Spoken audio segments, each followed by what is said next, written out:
When it comes to violating religious rights, Commissioner Gary Bauer tells VOA China is in a league of its own, most notably with its internment and torture of Uyghur Muslims. But it's also against Tibetan Buddhists, against Falun Gong, against the house churches, and now even the licensed churches.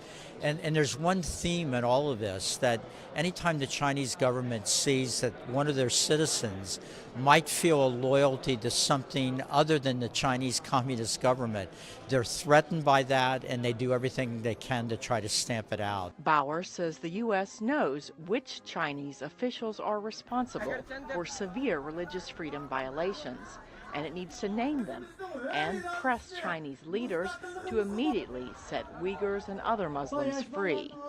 The commission says conditions for religious freedom also deteriorated in Nigeria in 2018, with the Nigerian government at national and state levels tolerating violence and discrimination. I think Nigeria is on the list for a number of different reasons, including the ways in which it has tolerated, right, the kind of violence by non-state actors. Several of the commissioners pointed out that increasingly houses of worship around the world are finding themselves the targets of deadly terrorist attacks.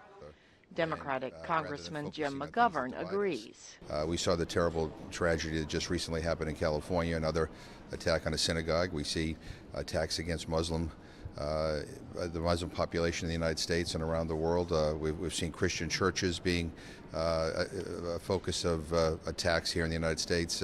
So when we talk about religious freedom, it's not just halfway around the world, it's halfway down the block. McGovern and Republican members of Congress said protecting houses of worship and religious freedom around the world is one issue that Americans across the political spectrum can agree on. Cindy Sain, VOA News, the State Department.